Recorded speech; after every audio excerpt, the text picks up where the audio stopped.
ajaran yang sehat dan tepat dan benar itu akan memberkati banyak orang lain. Namun sebaliknya, ajaran yang tidak sehat dan tidak benar itu akan menghasilkan pengajaran-pengajaran yang sampah begitu ya.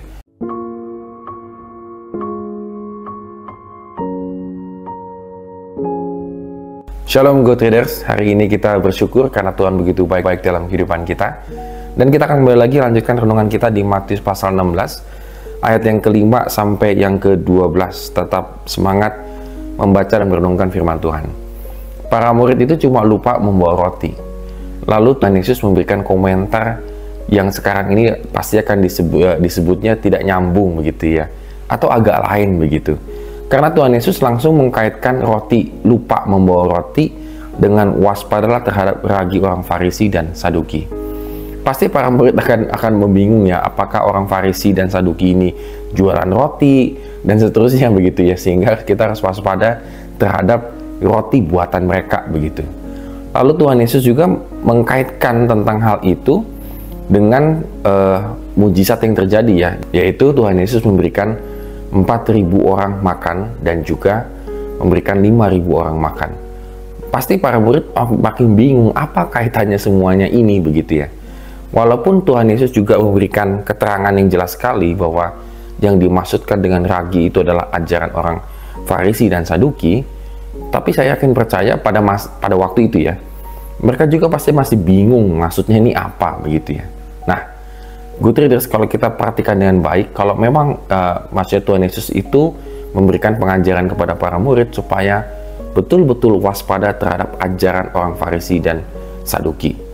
Nah, ada dua hal yang penting yang boleh kita renungkan pada hari ini, yaitu yang pertama begini.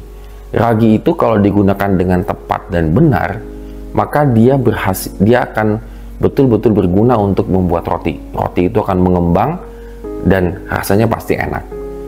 Artinya apa, Good Traders? Kalau ajaran itu tepat dan benar, maka akan menghasilkan sesuatu yang baik.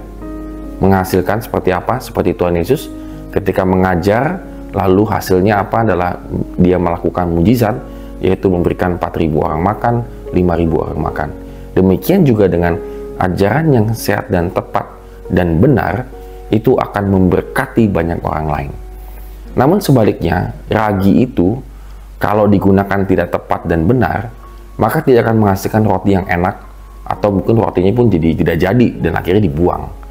Nah, demikian halnya dengan ajaran yang tidak sehat dan tidak benar. Itu akan menghasilkan pengajaran-pengajaran yang sampah begitu ya. Pengajaran-pengajaran yang sangat tidak menyehatkan. Contohnya, akhir-akhir ini ada pengajaran tentang Kristen progresif yang betul-betul melenceng dari kebenaran Alkitab. Orang ketika mendengarkan pengajaran ini sepertinya seolah-olah itu adalah roti yang enak begitu ya, roti yang empuk dan seterusnya. Namun kalau kita telaah dengan sesama, maka pengajaran ini sampah sekali karena bertentangan dengan kebenaran Alkitab itu sendiri. Oleh karena itu, Good Traders, kita perlu sekali waspada, perlu sekali hati-hati. Begitu banyak pengajaran yang muncul di media sosial ini, hati-hati. Penampakannya seperti roti sebenarnya, roti yang sangat enak sepertinya. Namun kita harus betul-betul telaah dan kita teliti dan betul-betul kita cermati. Apakah ini pengajaran yang sehat dan benar? Jika tidak, jangan dimakan, saudara. Tapi betul-betul kita kembali lagi fokus untuk membaca dan merenungkan firman Tuhan, supaya kita mendapatkan pengajaran dan ajaran yang baik. Maka kita juga perlu belajar kebenaran firman Tuhan. Oleh karena itu, Good Traders, mari kita renungkan hari ini supaya betul-betul kita menjadi orang Kristen, orang yang percaya, yang bertumbuh kerohaniannya secara sehat. Amin. Kiranya Tuhan memberkati kehidupan kita hari ini.